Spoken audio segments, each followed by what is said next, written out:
Hi aspirants, this is Devendra Rathi, about to serve as an assistant commandant in ITBP. As you know that I have scored 120 marks in the UPSC CAPF personality test, which turns around to be 80% marks. So in this video I'll be discussing about my strategy. मैंने कैसे prepare किया था, क्या मेरे resources थे, कुछ important take Awez क्या हैं, यूपीएससी क्या चाहता है पर्सनालिटी टेस्ट में, हम उन सब चीज़ों की विद प्रूफ डॉक्यूमेंट्स के साथ यहाँ इस वीडियो में बात करेंगे।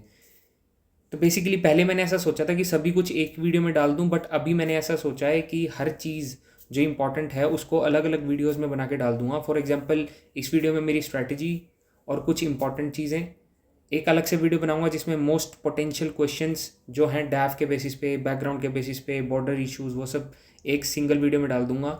एक में मैं आपका डी डे कैसे हैंडल करना है उसकी चीज़ें डाल दूंगा, ड्रेस के लिए एक अलग डाल दूंगा। तो सिमिलरली ऐसी 2-4 वीडियोस डाल के एक प्लेलिस्ट बना दूंगा, ताकि जिसको जो वीडियो देखनी हो, जो सब्जेक्ट पे ज़्यादा जानना हो, वो एक्सक्लूसिव वीडियो देख ले, उसको पूरी एक लंबी वीडियो देखनी ना पड़े। So I am jumping and diving into this topic कि मेरी स्ट्रैटेजी क्या थी। देखो, सबसे पहली चीज़ कि मैंने 2 मॉक्स दिए थे सिर्फ, और अगर मैंने सिर्फ 2 मॉक्स दिए थे और इतने मार्क्स स्कोर किए थे तो पहला डाउट तो उन लोगों का क्लियर हो गया होगा कि बहुत ज़्यादा मॉक्स देने की ज़रूरत नहीं है अगर आपको अच्छे मार्क्स लेने हैं तो भी। दूसरी चीज़ कि टाइम कितना चाहिए, बहुत सारे डाउट्स ऐसे आ रहे थे कि कितने टाइम के अंदर इसकी प्रिपरेशन प्रॉपरली हो सकती है। तो यार, मैंने जो प्रिपरेशन फुल फ्लेज्ड मैनर में स्टार्ट की थी वो तब की थी जब यूपीएससी ने एक्चुअल में इंटरव्यू का पर्सनालिटी टेस्ट का स्केड्यूल जारी कर दिया था, जो कि 26 अप्रैल को इन्होंने पब्लिश किया था अपनी वेबसाइट पे कि हम पर्सनालिटी टेस्ट लेने स्टार्ट करेंगे। तो 26 की रात को ढंग से नींद आई नहीं थी, और 27 से मैंने फुल फ्लेज्ड मैनर में पर्सनालिटी टेस्ट की प्रिपरेशन स्टार्ट कर दी थी। मेरा इंटरव्यू 10 जून को था, तो थैंकफुली मुझे 44 डेज मिल गए थे प्रिपेयर करने के लिए। बट ऐसा भी हो सकता था कि मेरा फर्स्ट डे कोई इंटरव्यू आ जाए, जो कि 13 मई को इन्होंने स्टार्ट कर दिए थे। तो हार्डली दिन ही कितने दिए हैं, 17-18 डेज मैक्सिमम। तो इतने दिन में जो जिस बंदों का पहले दिन प्रिपेयर, जिनका पहले दिन इंटरव्यू रहा होगा, उनको तो ऑब्वियसली प्रॉब्लम आई होगी क्योंकि टाइम कम मिला होगा। So I was lucky enough, but हर कोई बंदा तो इतना लकी शायद इस साल नहीं होगा, क्योंकि ऑब्वियसली स्टार्टिंग के डेज में पर्सनालिटी टेस्ट तो शेड्यूल होने ही हैं। तो जिन लोगों को लगता है टाइम कम है, या जिन लोगों को लगता है रिसोर्सेज कम है, मॉक्स कम देने हैं, आपके फाइनेंशियल बजट लो हैं और आपको अच्छा स्कोर करना है, तो इस वीडियो में मैं बहुत इंपॉर्टेंट चीज़ें डिस्कस कर रहा हूँ यहाँ पे। मैंने 44 डेज़ प्रिपेयर किया था, और अगर मैं इतने मार्क्स स्कोर कर सकता हूँ 44 डेज़ प्रिपेयर करके, तो ऑब्वियसली आप लोग भी आराम से कर सकते हो। मैं इस पर्टिकुलर वीडियो में मेरे रूटीन और स्ट्रैटेजी के बारे में बात करूंगा, पीटी डेट्स आपकी जो है पर्सनालिटी टेस्ट की उसके बारे में बात करेंगे, मेरा माइंडसेट क्या था, यूपीएससी एक्चुअल में क्या चाहती है हम उसके बारे में बात करेंगे। तो सबसे पहली चीज़ कि मोस्ट प्रोबेबल पर्सनालिटी टेस्ट की डेट्स क्या हैं। देखो, यूपीएससी का सिंपल थंब रूल रहता है, सिविल सर्विसेज को वो फर्स्ट प्रायोरिटी पे लेके चलते हैं, सेकेंड प्रायोरिटी उनकी फॉरेस्ट सर्विस की होती है। सिविल सर्विस और फॉरेस्ट सर्विस जैसे ही कंप्लीट होता है उसके बाद वो बाकी को लेते हैं। तो सीएपीएफ एसी का एग्ज़ाम उनकी शायद सेकंड या थर्ड प्रायोरिटी होती है। सिविल सर्विसेज के बाद ही मोस्टली वो पर्सनालिटी टेस्ट कंडक्ट करते हैं सीएपीएफ एग्ज़ाम के। तो देखो, जो सिविल सर्विसेज का लास्ट इंटरव्यू है वो आपका 17 अप्रैल को है, जो लास्ट इंटरव्यू होगा। नाउ अब उन्होंने ये चीज़ साफ बता दी है कि फॉरेस्ट सर्विस के इंटरव्यूज़ का भी स्केड्यूल उन्होंने पब्लिश कर दिया है। तो जो फॉरेस्ट सर्विस वाले हैं उनका भी मैं आपको बता देता हूँ लास्ट पर्सनालिटी टेस्ट कब है। So this is the personality test schedule for the Indian Forest Service examination 2024। यहाँ पे आप देख सकते हो कि 26 मार्च को, यानी कि कल, इन्होंने ये पब्लिश कर दिया है। और लास्ट जो पर्सनालिटी टेस्ट होगा वो 2 मई को होगा, आप देख सकते हो यहाँ पे। तो आप इस चीज़ को समझ लेना कि 2 मई के बाद कभी भी आपके पर्सनालिटी टेस्ट स्टार्ट हो सकते हैं। अगर उन्होंने हमारे बैच के, जो कि अप्रॉक्स 1190 कैंडिडेट्स के पर्सनालिटी टेस्ट 13 मई को स्टार्ट कर दिए थे, तो आपका तो ऑब्वियसली बड़ा बैच होगा जिसमें अप्रॉक्स 1600 के आसपास कैंडिडेट्स होंगे जो पर्सनालिटी टेस्ट देने जाएंगे। तो उनका पर्सनालिटी टेस्ट तो ऑब्वियसली वो जल्दी करना चाहेंगे क्योंकि बड़ा बैच है, और उनको अगले वाले सिविल सीएपीएफ एग्ज़ाम से पहले फाइनल रिजल्ट भी पब्लिश करना है। तो वो मोस्ट प्रोबेबली इसके बाद प्रायोरिटी पे लेके चलेंगे कि सीएपीएफ के पर्सनालिटी टेस्ट को कंप्लीट किया जाए।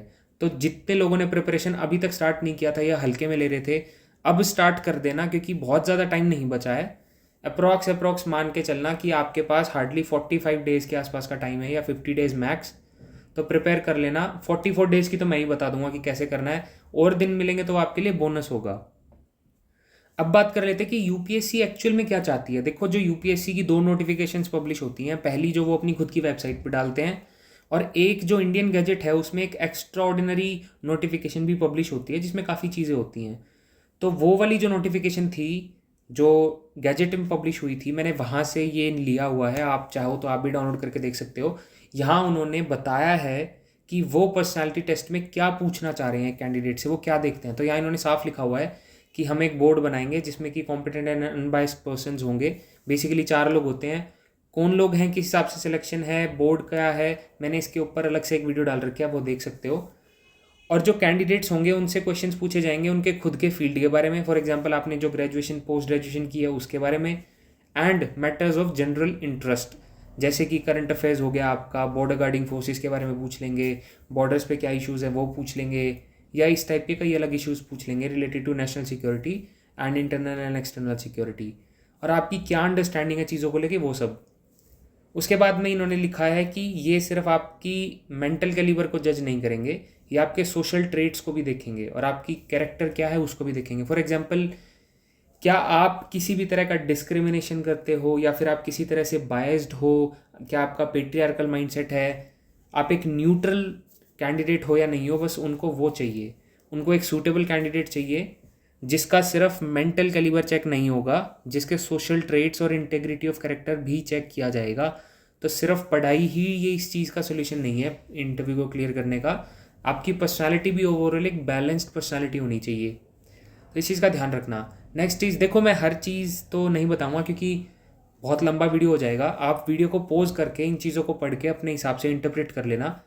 बट यहाँ मैं जो बताना चाहता हूँ वो ये है कि ये जो कीवर्ड्स है ना, for example manners and mannerism, for example discipline, for example consistency, for example leadership, इन सब चीज़ों पे वो डायरेक्ट क्वेश्चन पूछ लेते हैं कि what do you understand by the term leadership. तो ठीक है, अभी तो आप लेमन टर्म्स में समझा सकते हो, बट जब आपके सामने 4 लोग बैठे होंगे, एक्चुअल इंटरव्यू चल रहा होगा, तो क्या आप उसको एक अच्छी डिसेंट डेफिनेशन में अपने वर्ड्स में पुटअप कर पाओगे उनके सामने? मेन क्वेश्चन ये है। अब यहाँ मेंस एग्जाम की बात नहीं हो रही है, पेपर 2 की बात नहीं हो रही है, सिंपल सी चीज़ है। जो भी चीज़ आप पढ़ो समझो, उसको एक चीज़ में हमेशा ध्यान रखना कि आपको वो चीज़ अपने वर्ड्स में पुटअप करनी है 4 लोगों के सामने with in a time frame of 3 to 5 seconds.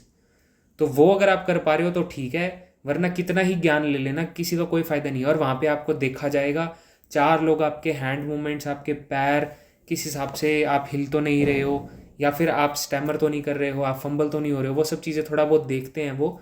तो इस चीज़ का थोड़ा ध्यान रखना, अगर प्रैक्टिस करोगे तो चीज़ें बहुत इंप्रूव होती हैं। तो यहाँ पे देखो एक चीज़ उन्होंने साफ लिया, अपीयरेंस। तो आप कैसे ग्रूमिंग करते हो, आपने क्या पहना है, आपका हेयर कट कैसा है, बियर्ड मुस्टैच है या नहीं है, किस हिसाब से आप वहाँ बन के गए हो, वो चीज़ वो देखेंगे। यहाँ पे इन्होंने अलग से बताया है आपकी बियरिंग, आपके मैनर्स, कैसे आप आते हो, आप चेयर के सामने या साइड में खड़े होके पूछ रहे हो या अपने आप से बैठ रहे हो, आप आधा घंटा वहाँ पे बैठ रहे हो तो आपका बॉडी पोस्चर कैसा है, आप जब बोलते हो तो आप पोलाइट मैनर में बात कर रहे हो, सबको एड्रेस कर रहे हो या नहीं, वो सब चीज़ें देखेंगे। तो ये मैं नहीं बता रहा ये सब चीज़ें यार, ये देखो यूपीएससी ने खुद ही लिख के बताया हुआ है। नेक्स्ट इज़, ये आप पॉज करके पढ़ लेना, बहुत ज़्यादा कुछ अपने हिसाब से इंटरप्रेट कर लेना। बट मैं ये वाला पॉइंट डिस्कस कर लेता हूँ आपसे कि यार एक्स्ट्रा को करिकुलर एक्टिविटीज़ यदि किसी की नहीं है तो कोई बात नहीं, बहुत ज़्यादा बड़ा प्रॉब्लमेटिक नहीं है। बहुत से ऐसे ऑफिसर्स हैं जिनकी एक्स्ट्रा को करिकुलर ब्लैंक था, but still they are officers. इसके अलावा एक चीज़ इम्पॉर्टेंट है कि आप इन चीज़ों की डेफिनेशन ज़रूर कर लेना, क्योंकि वो पूछ लेते हैं और फिर लोग क्या करते हैं कि बहुत सफिस्टिकेटेड चीज़ करेंगे, करंट अफेयर्स करेंगे, बट छोटी छोटी डेफिनेशन भूल जाएंगे, वो वहाँ पूछेंगे, प्रैक्टिस की नहीं होगी, तो फिर आप फंस सकते हो। नेक्स्ट इज, उन्होंने बताया है कि आपकी लीडरशिप क्वालिटी, देखो ये कीवर्ड्स इंपॉर्टेंट है, ये पढ़ लेना और इनकी डेफिनेशन मतलब इतनी ज़रूर याद कर लेना कि आप अपने वर्ड्स में उनको पुट अप कर पाओ। सेल्फ रिलायंस, ठीक है, ability to face stress and crisis, courage moral and physical. उसके बाद में आपके interpersonal relations with superior and subordinates. देखो फोर्स है, एक प्रोफेशनल फोर्स है, आप जहाँ पे जाओगे सीएपीएफ, आपके सुपीरियर्स और आपके सबऑर्डिनेट्स आपके लिए हमेशा इक्वल होने चाहिए।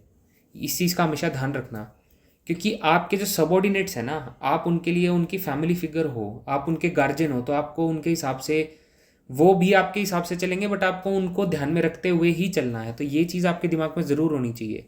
ऐसा नहीं है कि आप ऑफिसर बन गए हो तो उनको नेग्लेक्ट करोगे, या वो कोई छोटे हैं या बड़े हैं, ऐसा कुछ नहीं है, सब इक्वल हैं। Next is commitment two values, integrity, secular and national orientation. इस चीज़ के बारे में मैं डिस्कस करूँगा अभी आने वाले टाइम में, अभी इसी वीडियो में, तो इस चीज़ को बाद में देखेंगे। इसके अलावा मैं कुछ चीज़ें बता देता हूँ। पैट्रियार्कल माइंडसेट की रिक्वायरमेंट यूपीएससी पर्सनैलिटी टेस्ट में है नहीं, मार्क्स कटेंगे। बायसनेस होनी नहीं चाहिए, किसी भी caste, religion, race, colour, place of birth, gender etcetera, किसी भी तरह की कोई डिस्क्रिमिनेशन नहीं है। नेक्स्ट इज कोई फोर्स सुपीरियर नहीं है, कोई फोर्स इन्फीरियर नहीं है। अगर आपने किसी को फर्स्ट प्रेफरेंस पे रखा है तो इसका मतलब ये नहीं है कि वो सुपीरियर है या वो बहुत बढ़िया है, या जिसको लास्ट पे रखा है वो इन्फीरियर है, ऐसा कुछ नहीं है। बात सिर्फ इतनी सी ही है कि आपको जिस फोर्स को आपने फिफ्थ पे रखा है ना, उसकी उस फोर्स के बारे में आपको कम नॉलेज है एक्चुअल में, जो मैं आपको बता रहा हूँ। जब आप फोर्स में जाओगे तब आपको पता लगेगा कि कोई भी फोर्स किसी भी फोर्स से कम या ज़्यादा नहीं है, बस उनके मैंडेट अलग अलग हैं। सभी के पास इंफ्रास्ट्रक्चर है, सभी के पास व्हीकल्स हैं, सभी के पास ऑफिसर्स हैं, सारी चीज़ें सेम है, सैलरी पर्क सब कुछ सेम है। छोटा मोटा डिफरेंस होता है जो कि बहुत बड़ा नहीं होता। तो छोटे मोटे डिफरेंसेस के बेसिस पे आप सुपीरियर या इन्फीरियर नहीं कह सकते। तो पर्सनैलिटी टेस्ट में जब भी आप इस क्वेश्चन को प्रिपेयर करो कि आपने प्रेफरेंस 1 पे इस फोर्स को क्यों रखा है या उस पर क्यों रखा है, तो फोर्स सारी इक्वल हैं, बट आपकी पर्सनालिटी किस चीज़ को लेके ज़्यादा, आपको कौन सी चीज़ अपीज कर रही है या आप किस मैंडेट के साथ जाना चाहते हो, वो चीज़ इंपॉर्टेंट है। तो फोर्सेस के मैंडेट ढंग से पढ़ लेना। फॉर एग्जाम्पल लोग ऐसा कहते हैं कि आईटीबीपी क्यों ज्वाइन करना चाहते हो, फर्स्ट प्रेफरेंस आईटीबीपी क्यों है, तो वो कह सकते हैं इन सब चीज़ों को कि आप नेचर लवर हो, आप एनवायरनमेंट को बहुत नज़दीक से देखना चाहते हो, ठीक है, आपको अच्छी नेचुरल जो भी रीजन्स हैं, जैसे कि फॉर एग्जांपल आपके हिमालयन रीजन्स जितने भी हैं, आपके नॉर्थ ईस्ट है, वहाँ पे आपको फोर्स को सर्व करने का मौका मिलता है। और लोगों के लिए सबसे बड़ी जो फैक्ट है मैं बता देता हूँ कि ऐसा नहीं है कि आईटीबीपी सिर्फ ऊपर ही है, दैट मीन्स नॉर्दर्न प्लेन्स में या फिर नॉर्दर्न जो आपके हिमालयन बेल्ट है उसमें ही है। आईटीबीपी कर्नाटका में भी है, आईटीबीपी छत्तीसगढ़ में भी है जो कि नक्सलिज्म के साथ लड़ रही है, आईटीबीपी उत्तर प्रदेश कानपुर में भी उनकी बटालियन है। तो आईटीबीपी आज के टाइम पे ऑलमोस्ट ओमनी प्रेजेंट हो गई है, और बाकी फोर्सेस भी हैं। तो ऐसा नहीं है कि कोई फोर्स बड़ी या छोटी है या कोई सुपीरियर या इन्फीरियर है, बात सिर्फ इतनी है कि आपको उस फोर्स के बारे में कम नॉलेज है जिसको आपने फिफ्थ पे रखा है। सो नेक्स्ट इज, आप वहाँ पे फैसिलिटीज़ के लिए नहीं जा रहे हो, आप वहाँ पे सर्व करने के लिए जा रहे हो, आपको अपने आंसर्स को बैलेंस रखना है। Next is rehabilitation is better than killing. ये बहुत इंपॉर्टेंट चीज़ है। देखो क्वेश्चंस में पूछते हैं कि अगर आपके सामने नक्सल्स आ गए तो आप क्या करोगे। मारना एक ऑप्शन नहीं है, वो इसलिए नहीं है क्योंकि कितनी सारी रिहैबिलिटेशन की स्कीम्स चलती हैं, गवर्नमेंट के सामने नक्सल्स सरेंडर करते हैं, हम उनको मेन स्ट्रीम में लेके आते हैं और वो अच्छा करते भी अपनी लाइफ में। कई बार लोगों को ब्रेन वॉश कर दिया जाता है, बट ऐसा नहीं है कि वो एक्चुअल में नेशनल सिक्योरिटी के ऊपर थ्रेट हैं। अगर हम उनको रीहैब करेंगे तो वो हमारे लिए एसेट बनेंगे। तो रीहैब फर्स्ट प्रेफरेंस पे रहेगा।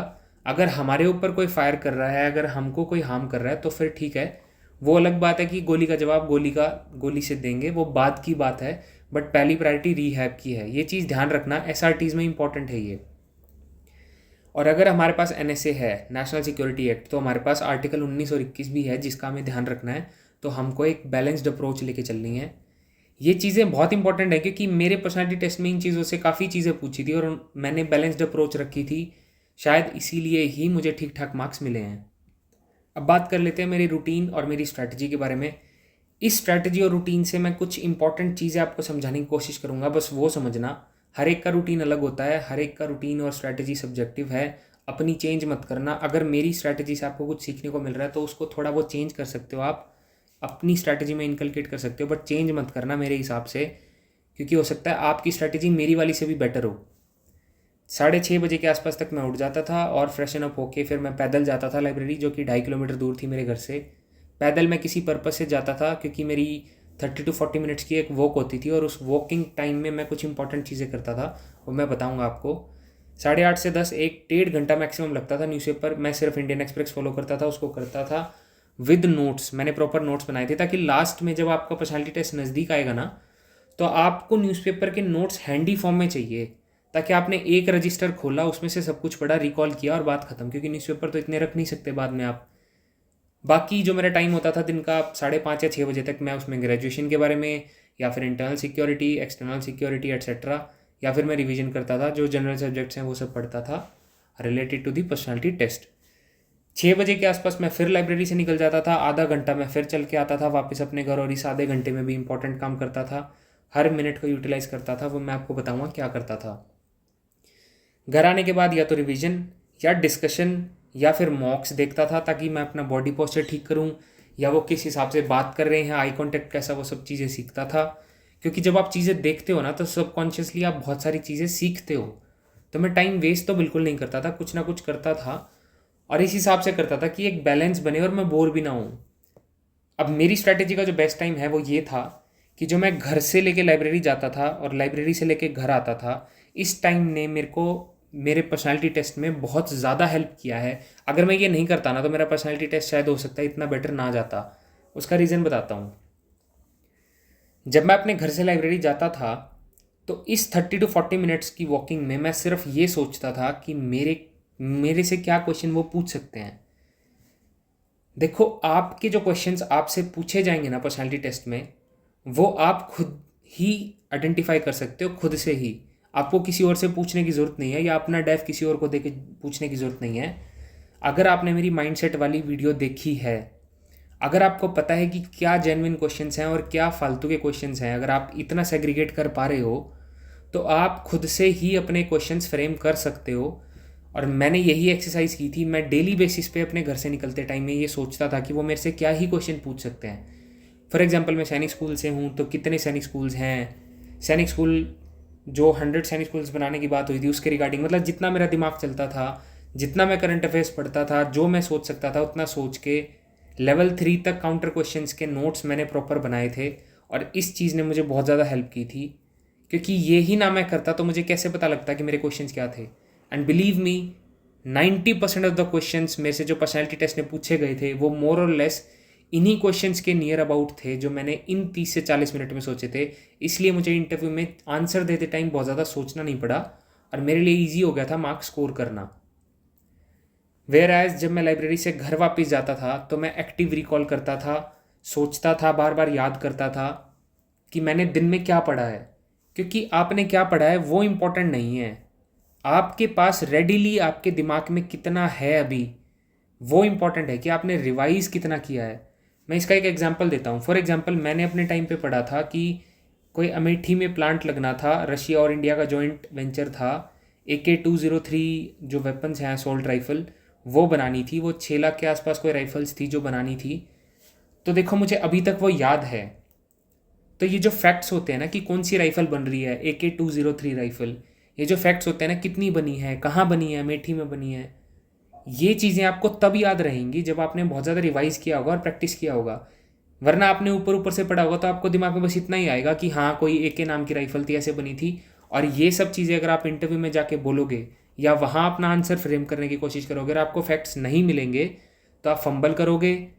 अगर आप फंबल करोगे तो फिर बचे हुए इंटरव्यू पे भी उस चीज़ का इम्पैक्ट पड़ेगा और आपके मार्क्स कम आएंगे। तो जितना आपने प्रैक्टिस किया होगा वही वहाँ काम आएगा। तो 2 इंपॉर्टेंट चीज़ें हैं। पहले, खुद से ही सवाल करो कि क्या इंपॉर्टेंट है, और उन सवालों के जवाब ढूंढने के बाद उनको फिर एक्टिवली रिकॉल करो ताकि रिवाइज हो, आपके पास आपके आंसर्स रेडीली अवेलेबल हों। यही वो एक इम्पॉर्टेंट एक्सरसाइज है जिसने मुझे मेरे इंटरव्यू में इतने अच्छे मार्क्स दिलाने में हेल्प की है। तो सिर्फ पढ़ना पढ़ना मत, ये चीज़ अपने साथ ज़रूर करना। और यार, इस चीज़ को ना हल्के में मत लेना। मैं इसलिए बता रहा हूँ आपको। सपोज अभी आपके पास 2 महीने हैं, that turns out to be 60 days. तो अगर आप एक दिन के 10 क्वेश्चन भी सोचोगे ना, जो कि जेन्युइन और पोटेंशियल क्वेश्चन होंगे, अगर आपने एक दिन में 10 क्वेश्चन भी सोचे तो आपने 2 महीने के अंदर 600 क्वेश्चन सोच लेने हैं। और बिलीव मी, ये 600 क्वेश्चन के आसपास ही आपका पर्सनैलिटी टेस्ट होगा और आप इजीली उनके आंसर्स दे पाओगे, क्योंकि आपने ऑलरेडी खुद से पूछ रखे थे, अच्छे से आंसर फ्रेम कर रखे थे और आपने उनको प्रिपेयर किया था और रिवाइज किया था। तो ये इंपॉर्टेंट चीज़ है, इसको बिल्कुल भी हल्के में मत लेना आप। अब बात करते हैं 2 सिचुएशंस की। ये बहुत इंपॉर्टेंट सिचुएशंस हैं, ये आप ध्यान से समझना। देखो, आपसे बोर्ड मेंबर ने कोई क्वेश्चन पूछा सपोज, और इस चीज़ को समझने से पहले एक चीज़ ध्यान रखना कि आपके सामने 4 लोग बैठे हैं, ये UPSC का इंटरव्यू चल रहा है। यहाँ पे आप इंटरव्यू में बैठे हुए हो सामने और आपसे बोर्ड मेंबर ने क्वेश्चन पूछा है। तो 3 सिचुएशन बनेंगी कि आपको वो क्वेश्चन आता था या फिर आपको वो क्वेश्चन का आंसर नहीं आता था। अगर आपको आता था और आपने प्रैक्टिस भी किया था तो आप उसका अच्छे से आंसर दे दोगे, बोर्ड सेटिस्फाई हो जाएगा, आपको अच्छे मार्क्स मिलेंगे। ठीक है, ये तो तब होगा जब आपने ऊपर वाली 2 चीज़ें की होंगी जो मैंने बताई। अगर आपने वो चीज़ें नहीं की होंगी तो क्या होगा? पहली चीज़, सपोज़ आपने उसके बारे में कभी सुना ही नहीं था, आपको कुछ पता ही नहीं था, तो ऑब्वियसली आप ये बोलोगे कि सर मुझे नहीं आता, या मैं इसके बारे में पढ़ूंगा, जाके देखूंगा। ठीक है, वो न्यूट्रल है, बहुत ज़्यादा मार्क्स नहीं मिल रहे, बहुत ज़्यादा कम नहीं मिल रहे, बीच के मार्क्स मिल रहे हैं। या फिर आप ब्लैंक हो, लेकिन आप पर्सनालिटी टेस्ट में बैठे हो, आप प्रेशर में हो, तो आप सोच रहे हो कि अभी फ्रेम करके आंसर अभी बता देता हूँ। ऐसा होना थोड़ा मुश्किल हो जाता है। मैं आपको रीज़न बताता हूँ। मैंने जो देखा है वो ये देखा है कि पर्सनालिटी टेस्ट के जो मेंबर्स हैं वो आपको कंफर्टेबल फील कराना चाहते हैं। अगर उनको लगा ना कि आप 3 से 5 सेकंड के अंदर आंसर नहीं दे पा रहे हो, तो शायद हो सकता है उनको लगे कि ये बंदा अनकंफर्टेबल है, तो वो क्वेश्चन छोड़ के फिर वो नेक्स्ट क्वेश्चन पूछ लेंगे आपसे। तो ऐसा तो है नहीं कि जब उन्होंने नेक्स्ट क्वेश्चन पूछ लिया तो बाद में आप ये बोलो नहीं सर आपने जो पहले पूछा था उसका याद आ गया तो अब बता दूं क्या? तो वो तो होगा नहीं। नेक्स्ट क्वेश्चन पूछ लिया तो मतलब वो बॉल जो आपके कोर्ट में थी वो अब जा चुकी है। तो जब भी बॉल आपके कोर्ट में होगी you have to hit it hard. अगर हिट हार्ड करना है तो वही ऊपर वाली 2 चीज़ें करनी है जो मैंने आपको बताई थी। तीसरी चीज़ ये है कि आपको पता तो थी, आपने पढ़ा तो था, बट आपने कभी उसकी प्रैक्टिस की नहीं थी। अगर आपने प्रैक्टिस नहीं की थी तो आप खुद को उसको अपने वर्ड्स में पुटअप नहीं कर पाओगे, और यही सबसे ज़्यादा डिफ़िकल्ट सिचुएशन होती है, क्योंकि इसी सिचुएशन में लोग फंबल करते हैं और फिर मार्क्स कटते हैं। तो अगर आपने खुद से क्वेश्चन पूछे होंगे, अगर आपने खुद से बहुत सारी चीज़ों को प्रॉपरली रिवाइज किया होगा, तो आप वहाँ पे आंसर दे पाओगे, वरना तो फिर ये 2 सिचुएशंस बनेंगी और मार्क्स कम हो जाएंगे। कई बार बात ये नहीं होती है कि आपने क्वेश्चन का आंसर नहीं दिया तो आपको मार्क्स कम मिल रहे हैं। कई बार बात ये होती है कि यार अगर आपने आंसर नहीं दिया ना तो आप खुद में ही घबराने लगते हो कि मैंने तो आंसर नहीं दिया है, और आने वाले जितना भी पर्सनालिटी टेस्ट बचा होगा, शायद हो सकता है 10-15 सवाल और बचे हों, उनमें जो आपकी एफिशिएंसी होती है वो थोड़ी गिर जाती है, क्योंकि you get yourself bogged down by the fact कि आपने एक क्वेश्चन का आंसर नहीं दिया। तो अगर आपने आंसर दिया होगा तो आप फ्लो में देते जाओगे, 2-3 का नहीं दिया तो फिर हो सकता है कि आप प्रेशर में आ जाओ। तो आपको अपना माइंड सेट इस हिसाब से बना लेना है कि आपको एटलीस्ट आपको अच्छे से प्रिपेयर होकर जाना है, अच्छे से रिवाइज करके जाना है, खुद से क्वेश्चंस पूछने हैं। ये बहुत इंपॉर्टेंट है, इसको हल्के में बिल्कुल मत लेना। अब बात करते हैं एक फैक्ट की। यार अगर लोगों के 120 या उसके आसपास मार्क्स ज़्यादा लोगों के आ रहे हैं तो इसका मतलब क्या है? इसका मतलब ये नहीं है कि बोर्ड लीनियंट हो चुका है। बोर्ड बिल्कुल भी लीनियंट नहीं है। आप खुद भी जब पर्सनैलिटी टेस्ट देने जाओगे तो आपको पता लग जाएगा कि आज भी बोर्ड हमेशा न्यूट्रल ही है। पहले भी था, आज भी है और आगे भी रहेगा। वो लोग कैंडिडेट का कैलिबर देखते हैं और उसके बेसिस पे मार्क्स देखते हैं।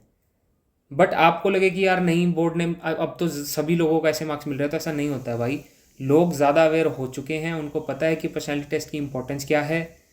क्योंकि यार पेपर 1 और पेपर 2 में तो 5 घंटे में आप कुछ मार्क्स बटोर पाओगे, वेराज यहाँ पे आप सिर्फ 20 मिनट में 100 से भी ज़्यादा मार्क्स ले सकते हो। तो यहाँ पे आपकी जो कॉस्ट बेनिफिट है वो सबसे ज़्यादा है। अब मेरी स्ट्रैटेजी की बात कर लेते हैं। देखो, मेरा जो माइंडसेट था वो सिंपल था। मैंने ट्रांसक्रिप्ट्स पढ़ी थी जो कि टेलीग्राम ग्रुप्स पे आती हैं, या फिर कोरा पे आती हैं, या फिर यूट्यूब्स पे भी कुछ चैनल्स हैं जहाँ पे ट्रांसक्रिप्ट्स आती हैं। वो ट्रांसक्रिप्ट्स भी मैंने प्रिपेयर की थी। वेराज मैंने एक चीज़ हमेशा ध्यान में रखी थी, मैंने प्रिपरेशन पे ज़्यादा फोकस किया था, मैंने रिजल्ट पे कभी फोकस किया ही नहीं था। मैंने हमेशा ये सोचा था कि मैं अच्छे से प्रिपेयर करूँगा। बाद में सिलेक्शन नहीं हुआ तो मुझे ये गिल्ट नहीं होना चाहिए कि मैंने अच्छे से प्रिपेयर नहीं किया था। और अब सिलेक्शन हो गया है तो भी मुझे एक गिल्ट नहीं है, क्योंकि मुझे पता है मैंने बहुत अच्छे से प्रिपेयर किया था। अगर आप इस टाइम को वेस्ट करोगे ना तो पूरी लाइफ आप इस गिल्ट में रहोगे कि आपने उस टाइम को अच्छे से यूटिलाइज नहीं किया था। तो ये जो गिल्ट है ना, ये बहुत ख़राब चीज़ है, आपको सोने नहीं देगा ये। तो एटलीस्ट इस टाइम को अच्छे से प्रिपेयर कर लेना। अगर सिलेक्शन नहीं भी हुआ ना तो at least you will get satisfied by the fact that you had prepared well during the time जो आपको दिया गया था। Next is identifying the correct persons. देखो, अगर आप किसी बंदे का मॉक देख रहे हो ना और उससे सीखना चाह रहे हो, तो वो पर्सन वो होना चाहिए यार जिसके एक्चुअल इंटरव्यू में अच्छे मार्क्स आए हैं, उनका मॉक देखो। रैंक के बेसिस पे मॉक नहीं देखने, आपको मार्क्स के बेसिस पे मॉक देखने हैं। क्योंकि हो सकता है ना किसी का रैंक अच्छा हो बट उसके पर्सनालिटी टेस्ट में मार्क्स ख़राब हो, तो उसका मॉक दे के क्या ही सीख लोगे आप। तो हमेशा सही लोगों के पर्सनालिटी टेस्ट के मॉक्स देखना, रैंक के बेसिस पे मत देखना। मैंने अपने लिए टारगेट सेट किए थे, क्योंकि ऑब्वियसली मेरे पास तो दिन कम थे, 44 डेज थे, तो मैंने अपने टारगेट हिसाब से सेट किए थे कि मैं 10 दिन में डैफ करूँगा एंड सो ऑन। तो अपनी स्टडीज़ भी टारगेट बेसिस पे ही रखना, अंधाधुंध मत करना, ब्लाइंडर्स लगा के ही अपना काम करना। अगर आप बिना टारगेट के करोगे लास्ट में फिर वही सब होगा कि बहुत सारा सिलेबस बचा होगा, फिर उनको प्रायोरिटाइज करोगे चीज़ों को, सब कुछ होगा नहीं, और खुद के ही गिल्ट में कि यार ढंग से प्रिपेयर नहीं किया है, प्रेशर में अच्छा आंसर नहीं दे पाओगे। बिना टारगेट के कोई प्रिपरेशन स्टार्ट मत करना, कोई फ़ायदा नहीं है। मैंने खुद ने 27 अप्रैल को स्टार्ट किया था प्रिपेयर करना, और मैंने स्टार्टिंग में सोचा था कि मैं 5 मॉक दूंगा, लेकिन मेरे पास टाइम नहीं बचा था, इसलिए मैंने 2 मॉक्स दिए थे। यही चीज़ सबके साथ होती है। सब शुरू में तो सब कुछ पूरा जोश होता है कि पर्सनालिटी टेस्ट देंगे, ये करेंगे वो करेंगे, बट लास्ट में जब दिन नज़दीक आएंगे ना तो आप देखोगे कि आपके पास टाइम कम बचेगा और पढ़ने का मटेरियल ज़्यादा। तो यही होता है जो आप शुरू में सोचते हो ना कि इतने मॉक दूंगा, वो होता नहीं है एक्चुअल में। बट आई वुड सजेस्ट कि 2 से 3 मॉक्स मिनिमम देना, it is very very important. Mock क्या है, किस हिसाब से उनको देना है, कैसे उनकी जो भी उसका फीडबैक होगा उसको किस हिसाब से इंटरप्रेट करना है, वो मॉक की अलग से वीडियो बना के डाल दूंगा, अभी यहाँ पे इसको डिस्कस नहीं करेंगे। फर्स्ट मॉक मैंने 3 जून को दिया था, सेकंड मैंने 6 जून को दिया था, और 10 जून को मेरा एक्चुअल इंटरव्यू था। यहाँ मैं ये सजेशन देना चाहता हूँ कि बैक टू बैक मॉक मत देना, मतलब आज दिया कल दिया, उसका कोई फ़ायदा नहीं है। जो आज दिया उसमें जो कमियाँ बताई उसको ठीक करना, ठीक करने के बाद ही अगला देना। Next is the syllabus completion. देखो सिलेबस तो कभी कंप्लीट होता ही नहीं है और कभी होगा भी नहीं। मैंने ऐसा सोचा था कि 10 जून को होगा मेरा सिलेबस कंप्लीट, और आप यकीन करोगे मेरा 9 बजे एंट्री थी फोरनून सेशन में, और 7:30 बजे मुझे ये संतुष्टि हुई थी कि हाँ मेरा सिलेबस कंप्लीट हो गया है। 10 जून को, उसी दिन जिस दिन मेरा इंटरव्यू हुआ था, वो भी मैंने खुद को समझाया था कि हाँ मेरा सिलेबस कंप्लीट हो गया है। हालांकि मैंने 99% ऑफ द सिलेबस तो कंप्लीट कर ही लिया था। और जब आपका सिलेबस कंप्लीट होगा ना, सिलेबस मतलब जो आपने खुद से सोचा है ना कि ये तो मैंने करके जाना है, बिलीव मी अगर आपने वो किया होगा ना, एटलीस्ट उतना तो किया होगा, तो आपके अंदर एक अलग ही कॉन्फिडेंस होगा कि यार मैंने जो सोचा था ना वो मैंने किया है। तो आपकी लड़ाई जो है ना वो आपकी खुद से ही रहेगी, मोस्टली दूसरों से कभी नहीं रहेगी। Next is resources. देखो सबसे पहला इंपॉर्टेंट रिसोर्स है इंडियन एक्सप्रेस। आपका जो भी स्टेट या डिस्ट्रिक्ट है उसकी बिग हैपनिंग्स आपको देख लेनी है, Ramsar sites, UNESCO world heritage site, या इलेक्शन से कोई रिलेशन है वो सब चीज़ें, CAPF और पुलिसिंग में क्या डेवलपमेंट्स हैं वो सब चीज़ें। फॉर एग्जांपल एक एक्स DG BSF हैं, प्रकाश सिंह सर का उनका नाम है, IPS हैं, उनके आर्टिकल्स आते हैं इंडियन एक्सप्रेस में जो पुलिसिंग पे फोकस करते हैं, वो बहुत इंपॉर्टेंट हैं, अच्छा लिखते हैं वो पढ़ लेना। Disaster management, internal and external security के बारे में पढ़ लेना। ये सब चीज़ें अलग से ढंग से करना, क्योंकि यहीं से पर्सनैलिटी टेस्ट के क्वेश्चन आते हैं। इंटरनेशनल रिलेशंस में जब आप करो तो उन चीज़ों को ध्यान रखना जो आपके नेबर्स के साथ रिलेशंस हैं। नो डाउट आप वो सब चीज़ें करोगे कि US के साथ क्या है, रशिया के साथ क्या है, बट नेबर्स ज़्यादा इंपॉर्टेंट हैं, इन चीज़ों को ध्यान रखना। नेक्स्ट इज़ एडिटोरियल और आइडियाज़ पेज कैसे पढ़ना है। देखो सबसे पहले ये पढ़ो कि किस पर्सन ने उस पर्टिकुलर एडिटोरियल या आइडिया को लिखा है, पहले वो पढ़ो कि लिख कौन रहा है, और फिर पढ़ो। क्यों मैं ऐसा बोल रहा हूँ बताता हूँ। मैंने बहुत सारे मिनिस्टर्स जो रूलिंग पार्टी के हैं, मैंने नरेंद्र मोदी जो हमारे प्राइम मिनिस्टर हैं उनके, बहुत सारे सेक्रेटरीज़, बहुत सारे पॉलिटिकली एफिलिएटेड पर्सनस के आर्टिकल्स मैंने पढ़े हैं। जो आपके कॉन्स्टिट्यूशनल बॉडीज़ हैं, गवर्निंग बॉडीज़ हैं, और आपकी स्टैट्यूटरी बॉडीज़ हैं, उनके जो सीनियर मोस्ट पोजीशंस पे बैठे हुए हैं, जैसे कि माधवीपुरी बूच मैम हैं जो कि सेबी की CEO रही हैं, इस टाइप के जितने लोग हैं उनके आर्टिकल्स आते हैं और मैंने पढ़े हैं। तो पहले वो देखो। अब ऑब्वियस कॉमन सेंस की बात है कि पार्टी A का कोई मेंबर होगा तो वो अपनी पार्टी की बेइज्जती कभी नहीं करेगा, हमेशा पार्टी B के बारे में बुरा भला बोलेगा। बट ये पर्सन पार्टी B को उल्टा सीधा बोल रहा है, बुरा भला बोल रहा है, इसका मतलब ये नहीं है कि पार्टी B बुरी है। हो सकता है पार्टी B A से भी अच्छी हो। तो पहले ये पढ़ लेना कि भाई लिख कौन रहा है। और हमारे लिए पार्टी इंपॉर्टेंट नहीं है, आपने अपने ओपिनियंस को न्यूट्रल रखना है। हमारे लिए देश इंपॉर्टेंट है, कौन सी पार्टी है हमको कोई फ़र्क नहीं पड़ता। दूसरी ये बुक है चैलेंजेस टू इंटरनल सिक्योरिटी, बहुत ज़्यादा इंपॉर्टेंट बुक है यार। ये वाली बुक पेपर 2 के लिए और आपकी पर्सनालिटी टेस्ट के लिए क्रूशल पार्ट प्ले करेगी, क्रूशल रोल प्ले करेगी आपके लिए, और अच्छे मार्क्स आपको मिल जाएंगे। इसमें इंटरनल सिक्योरिटी एक्सटर्नल सिक्योरिटी के बीच में डिफरेंस, उनके चैलेंजेस, इंटरनल सिक्योरिटी के चैलेंजेस क्या क्या हैं उनको एक्सप्लेन किया हुआ है। बॉर्डर कंट्रीज़ जो हैं उनके साथ हमारे क्या इश्यूज़ हैं वो सब इशू बताया हुआ इन्होंने। और ये ख़रीदने की ज़रूरत उनको नहीं है जो लोगों के पास पैसे कम हैं, मैं PDF बता दूंगा, डाउनलोड करके डाल लेना। जिनके पास है वो अपडेटेड वर्जन परचेज़ कर लेना और पढ़ लेना। ये इंपॉर्टेंट बुक है, मैं साथ में इसके इंडेक्स भी लगा रहा हूँ। ताकि आपको पता लग जाए कि कैसे क्या पढ़ना है। फॉर एग्जाम्पल, ये मेरे नोट्स हैं जो मैंने अपने टैब में बनाए थे। देखो, अगर वो पूछते हैं, मेरे से पूछते हैं कि 3 से 4 इंटरनल सिक्योरिटी के चैलेंजेस बताओ, तो मैंने देखो साथ साथ ही लिखा हुआ है नक्सलिज्म, टेक्नोलॉजिकल सिक्योरिटी चैलेंजेस जो हैं, लॉ एंड ऑर्डर इश्यूज़ जो हैं, वो सब मैंने यहाँ पे लिखा हुआ है। और भी बहुत सारे होते हैं, मिलिटेंसी है, इंसर्जेंसी है, बहुत सारे होते हैं, बट जो इंपॉर्टेंट थे मैंने यहीं साथ में हाईलाइट कर लिए थे, और फैक्ट्स मैंने साथ में लिख लिए थे, जैसे कितने डिस्ट्रिक्ट में फैला हुआ है, या फिर ARC की रिपोर्ट जो है उसने क्या बोला है, तो वो सब चीज़ें मैं लिखता था। अब बात कर लेते हैं इंडेक्स की। बहुत इंपॉर्टेंट है, चैप्टर करते रहना, जो जो मैं बता रहा हूँ आपको सारे इंपॉर्टेंट है, कर लेना। टेररिज्म भी इंपॉर्टेंट है, यहाँ से क्वेश्चन आते हैं, इनको समझ लेना। ये भी इंपॉर्टेंट है, इंसर्जेंसी भी इंपॉर्टेंट है, लेफ्ट विंग एक्सट्रीमिज्म सबसे ज़्यादा इंपॉर्टेंट है, बर्निंग टॉपिक है, हर साल इंटरव्यू में क्वेश्चन पूछते हैं। नेक्स्ट इज, ये भी इंपॉर्टेंट है, डेवलपमेंट में स्प्रेड ऑफ एक्सट्रीमिज्म के अंदर क्या लिंकेजेस है, क्योंकि ऑब्वियसली जितना ज़्यादा एक्सट्रीमिज्म बढ़ेगा उतनी डेवलपमेंट कम होगी। कम्युनल वायलेंस क्या है, बहुत इंपॉर्टेंट है। ऑर्गेनाइज्ड क्राइम इंपॉर्टेंट है। साइबर सिक्योरिटी उन लोगों के लिए तो बहुत ज़्यादा इंपॉर्टेंट है जो कंप्यूटर साइंस या उसके आसपास के चीज़ों से, for example information and communication technology, IT background को बिलोंग करते हैं, तो यार यहाँ से तो बहुत क्वेश्चन आते हैं। मेरा तो ये लगा लो 30-40% क्वेश्चन जो था, इंटरव्यू जो था, वो सिर्फ यहाँ से आया था। सिक्योरिटी चैलेंजेस बहुत ज़्यादा इंपॉर्टेंट चैप्टर है, यहाँ से हर साल क्वेश्चंस पूछते हैं पर्सनालिटी टेस्ट में।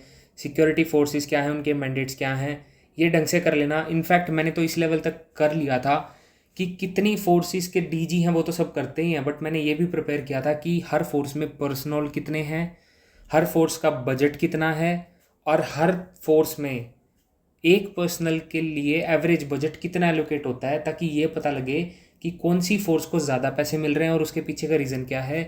अपने आंसर्स को अच्छा बनाने के लिए मैंने ये सब चीज़ें की थी। हालांकि मेरे से इंटरव्यू में क्वेश्चन नहीं पूछा गया था, बट आप पढ़ लेना क्योंकि हर साल पूछते हैं। डिज़ास्टर मैनेजमेंट इंपॉर्टेंट है, पढ़ लेना। Armed forces special powers act बहुत ज़्यादा इंपॉर्टेंट है, बहुत न्यूज़ में था हमारे टाइम पे भी, जब नॉर्थ ईस्ट में वो सब कुकी मीती क्लैशेस चल रहे थे, तो ये बहुत ज़्यादा इंपॉर्टेंट था, तो हमने किया था। आप भी करके जाना क्योंकि यहाँ से कई बार वो पूछ लेते हैं क्वेश्चंस। देखो, ये जो बुक है, ये आप सिंपल गूगल पे जाओगे और लिखोगे इस बुक का नाम, तो इसका PDF आ जाएगा, आप डाउनलोड कर सकते हो। जो नए चैप्टर्स हैं, जो नए एडिशंस में आए हैं, वो क्या आए हैं, Jammu and Kashmir reorganisation act 2019, वो खुद से पढ़ लेना। ड्रोन्स के बारे में खुद से पढ़ लेना, कोविड के बारे में खुद से पढ़ लेना, और कोविड के टाइम पे इंटरनल सिक्योरिटी चैलेंजेस क्या थे वो पढ़ लेना। ये 3-4 चैप्टर बाद में ऐड हुए हैं, ये तो आप बाद में वैसे भी कर सकते हो। उसके बाद में आपका डैफ बहुत इंपॉर्टेंट है। यहाँ से तो क्वेश्चंस नो डाउट आने हैं, मतलब मिनिमम 50-60% आपका जो इंटरव्यू चलता है वो डैफ के आसपास चलता ही है। इसके लिए अलग से वीडियो बनाऊंगा नो डाउट, और जो पोटेंशियल क्वेश्चंस है मैं बता दूंगा वहाँ पे। कुछ इंपॉर्टेंट बेसिक्स होते हैं, for example leadership, discipline, consistency, empathy, ethical behaviour, ये सब चीज़ें वो पूछ लेते हैं आपसे डायरेक्ट। तो आप ये मत सोचो कि अभी आप दोस्तों को समझा पा रहे हो, नहीं, आप इस सिचुएशन को इमेजिन करो, प्रैक्टिकल रहो। 4 लोग सामने बैठे हैं, आप इंटरव्यू दे रहे हो, आपसे पूछ लिया कि डिसिप्लिन की डेफिनेशन क्या है, तो क्या आप बता पा रहे हो? अगर नहीं बता पा रहे हो तो बेसिक चीज़ों को कवर कर लेना। और यहाँ पे अभी जो मैंने बात की है वो सिर्फ सिलेबस की बात की है, उसके अलावा आपकी communication skills, articulation, OLQ officer like qualities, attitude and aptitude बहुत ज़्यादा इंपॉर्टेंट है। कम्युनिकेशन स्किल्स के लिए विंडो प्रैक्टिस कह रहा हूँ, मिरर प्रैक्टिस ज़रूर करना। मिरर प्रैक्टिस बहुत ज़्यादा इंप्रूवमेंट लेके आती है। ग्रुप डिस्कशंस भी आप कर सकते हो ताकि आपके दोस्त आपको समझाएं कि आप कहाँ लैग कर रहे हो। आर्टिकुलेशन स्किल्स, आपकी आई कांटेक्ट, आप जब बोलते हो तो सबको अपीजिंग लगते हो या नहीं। आपकी officer like qualities, that means giving respect to the seniors. जब आप जाओगे तो पूछ के बैठोगे, पोस्चर मेंटेन करोगे, जाओगे तो विश करके जाओगे, आओगे तो विश करके जाओगे, ग्रीट करोगे मेंबर्स को।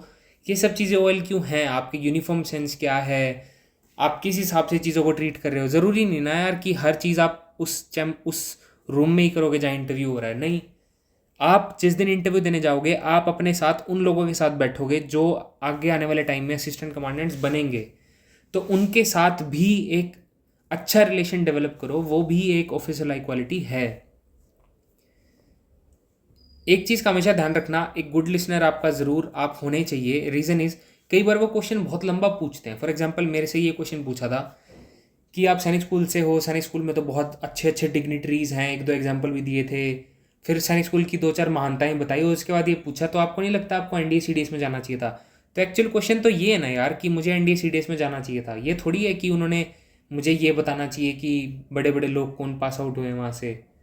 तो ढंग से सुनना, अगर आपने ढंग से नहीं सुना होगा तो आप कहीं और दिशा में निकल जाओगे, फिर मार्क्स कटेंगे। तो be a good listener, be attentive. Next is, जब आपका पर्सनालिटी टेस्ट होना होगा ना, जो first day of personality test होगा, फॉर एग्जांपल मेरे केस में मेरा तो 13 जून को था, 10th ऑफ जून को सॉरी, तो जो पहला बंदा था उसका 13th ऑफ मई को था। तो जिस दिन भी आपका पहला, आपके बैच का पहला कैंडिडेट इंटरव्यू देने जाएगा ना, उस दिन से पहले पहले आपको एटलीस्ट 80% सिलेबस अपना कंप्लीट कर लेना है जो आपने सोचा था। ये मैं इसलिए बोल रहा हूँ क्योंकि जब वो होने लगेगा ना इंटरव्यूज़, तो फिर ट्रांसक्रिप्ट्स आने लगेंगी, वो ट्रांसक्रिप्ट्स भी आप करने में लग जाओगे, तो उसमें भी आपको एनर्जी चाहिए अपनी। तो जब वो वहाँ एनर्जी डेविएट होगी तो आपका जो सिलेबस आपने सोचा था ना वो कम करने लगोगे आप। इसलिए उसको पहले ही कर लेना ताकि बाद में नेगलेक्ट ना हो आप। तो इस चीज़ का खास ध्यान रखना, क्योंकि मेरे साथ भी यही चीज़ हुई थी कि जब हमारा जो बैच का फर्स्ट कैंडिडेट था जो कि 13th ऑफ मई को गया था, वो जब उनकी ट्रांसक्रिप्ट्स आने लगी थी तो फिर हम वही सब चीज़ें चेज़ कर रहे थे कि यार ये भी पूछ रहे हैं, ये भी पूछ रहे हैं, वो तो हमने सोचा ही नहीं था। उस चक्कर में फिर जो आपने एक्चुअल में सोचा था वो आप मिस कर देते हो। लास्ट में जब आपका खुद का इंटरव्यू आने वाला होगा तो आपको प्रेशर रहेगा कि यार ना तो ट्रांसक्रिप्ट करी है, ना तो हमने वही किया जो खुद सोचा था, हम तो कहीं स्टैंड नहीं करते। फिर आपका कॉन्फिडेंस डाउन हो जाएगा। तो यार जब आपका स्केड्यूल आएगा ना, जो कि आने वाला है, बहुत ज़्यादा टाइम नहीं लगेगा अब इसको आने में, तो जब आपका शेड्यूल आएगा उसके कितने दिन देंगे, 17-18 दिन देंगे और पहले बच्चे को बुला लेंगे इंटरव्यू के लिए। तो उससे पहले पहले आपका एटलीस्ट 80% सिलेबस जो आपने सोचा था वो कंप्लीट कर लेना।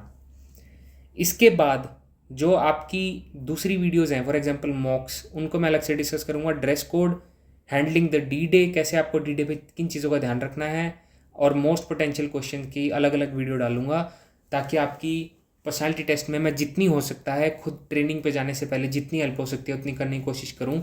इसके बाद मैं सोच रहा हूँ कि मोस्ट इम्पॉर्टेंट जो पीटी के क्वेश्चंस आ सकते हैं या आते हैं उसकी एक वीडियो डाल दूँ या फिर मॉक की डालूंगा। और यहाँ पे ना कुछ चीज़ों का आपको ध्यान रखना है, ये मेरी पर्सनल एडवाइस है आपके लिए, कि यार देखो, आपने जब आप फिजिकल देने गए होगे तो आपने कुछ दोस्त बनाए होंगे, और उन दोस्तों में से कुछ लोग ऐसे भी होंगे जो अब आपके साथ इंटरव्यू देंगे। तो आपने फ़ोन नंबर्स अगर एक्सचेंज किए थे, आपने अच्छे दोस्त बनाए थे और आपके दोस्त आपके साथ जा रहे हैं, तो अपने दोस्तों की ना आपस में जितनी हो सकता है हेल्प करना। फॉर एग्जाम्पल, अगर किसी का पहले इंटरव्यू आ रहा है तो जिसका बाद में आएगा ना उसको बताना और समझाना कि किन किन चीज़ों का वो ध्यान रखे। तो आपस में अपने दोस्तों की जितनी हो सकता है यार हेल्प करो, ताकि अगर आप सिलेक्ट नहीं हो रहे तो आपका दोस्त भी सिलेक्ट हो रहा है ना, तो यार आप ये समझ लेना कि उसके साथ आप भी सिलेक्ट हो रहे हो। तो जितना हो सकता है एक कमराडरी डेवलप करने की कोशिश करो, अपनी ऑफिसर लाइक क्वालिटीज़ दिखाओ। ज़रूरी नहीं होता कि सारी चीज़ें वहाँ यूपीएससी बिल्डिंग में ही जाके दिखानी है। B a good human being, और पूछते रहना अपने दोस्तों से क्या पूछ रहे हैं, वो कैसे प्रिपेयर करने हैं, एक जनरल डिस्कशन रखना। आप खुद से आपस में भी मॉक्स ले सकते हो सिंपल, आप खुद से वीडियो कॉल्स पे चीज़ें डिस्कस कर सकते हो अगर आप साथ में नहीं रहते हो, इंपॉर्टेंट क्वेश्चंस डिस्कस कर सकते हो। तो ये चीज़ें ना फ्रेंडशिप वाली डेवलप करके रखना, इन चीज़ों से आप बोर नहीं होगे और आपकी प्रिपरेशन भी अच्छी होगी। सो दैट्स ऑल, मेरी स्ट्रैटेजी यही थी। एंड इसके बाद मैं नेक्स्ट वीडियो बनाऊंगा या तो मॉक के ऊपर या फिर मोस्ट इंपॉर्टेंट क्वेश्चंस के ऊपर। So stay tuned and I'll see you soon in my next video.